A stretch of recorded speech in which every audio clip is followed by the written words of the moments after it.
Hey, what's going on, guys? My name is Jake from today's iPhone.com, and here's the big news this week. So this week, instead of starting off with, the awesome new product that Apple's going to come out, let's talk about some of their not so awesome products of the past.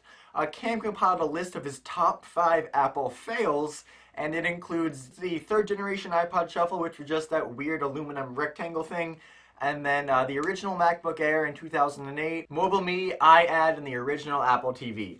All very valid Apple, not maybe fails, but not nearly lives up to, the other products of Apple. And of course we've seen improvements. The new Apple TV is much better than the 1st generation. And of course iCloud, which is a successor to Mobile Me, is also super popular. So Apple is learning from its mistakes. Now, one thing that I would like to add to this list is a new iPod Nano. Previous generation of the iPod Nano, they were the rectangular ones with the screen and then the click wheel below, and they were awesome. They were thin, they were small, and I thought they were, perfect. The new one is this tiny little square with a 1-inch touchscreen on it. I don't see a point to put a touchscreen on something this small. With these sorts of devices, the super portable ones, you just want to be able to change a song or click a button by feel without even looking down at it while you're running or something, and you can't do that with a touchscreen, especially a tiny one. So I'm not a fan of the new iPod Nano. Moral of the story, Apple does have some awesome, great, possibly unbeatable products out there, but no company's perfect. Okay, moving on really quick, let's talk about Apple's maybe potential future fails with the iPad mini. A new iPad mini render has come out by Cicerisi Design. I'm really sorry, I'm sure I said that wrong.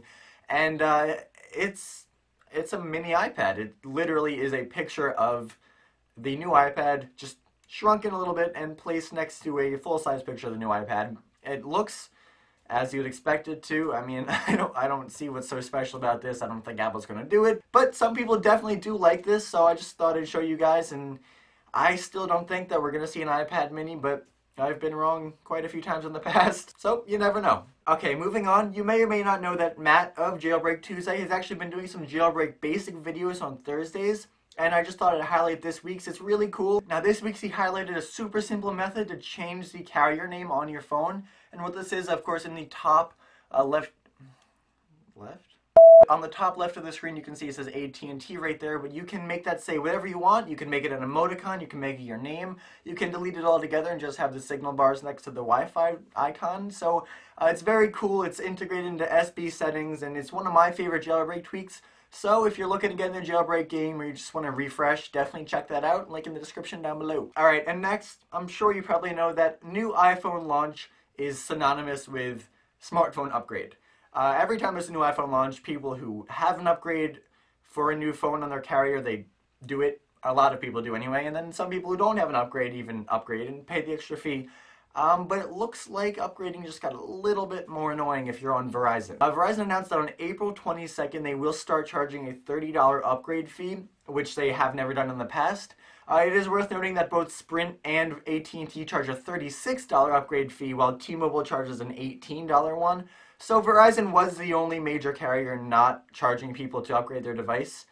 But, I mean, that was cool, so now they've submitted to peer pressure, and you will have to pay $30 of additional charges on top of whatever you pay for the new device. So if you're planning on upgrading your Verizon smartphone and you don't want to wait for some new device coming out in a couple months, I'd upgrade sooner rather than later. And finally, I want to end with a really cool 4-inch iPhone mock-up. Now this comes from a 9to5 Mac reader called Spencer, and he basically upped the screen size of the iPhone to 4 inches, changed the home button to the elongated touch-sensitive button, but really kept the general recognizable look and feel of an iPhone. And I think it's a good mix of, the new upgrades that the iPhone needs while still keeping the quintessential Apple iPhone look. It's getting mixed reviews. I like it. Cam doesn't like it. A lot of people on Twitter don't like it, but a lot of people do too. So I just want to get your opinion on this. It took me a while to start to be like, okay, the new iPhone needs a bigger display, but I'm kind of getting there. We've seen with the new iPad that they can make a larger Retina display, and obviously the new iPad screen looks great, and I'd love to see something like that on a new iPhone. I'm not talking about anything ridiculous like the Note. I'm just talking about, a little upgrade just to stay competitive and to keep people excited. It's getting a little repetitive now. We've had the same screen size since 2007, while every other smartphone maker out there is bumping up their screen size, so I think it's time for a little bit of a change. Not too much, just a little bit. Okay, well that's all the big news for this week, guys. Thank you very much for watching. Before I go, I want to leave you with a question of the day, and that is, what do you think Apple's biggest fail in the last 5 years is? Do you agree with Cam's list? Do you agree with my opinion on the newest generation iPod Nano? Or do you have your own ideas about stuff that Apple really messed up on? Let me know in the comment section down below, and you can also let me know on Twitter at @PIP_Jake.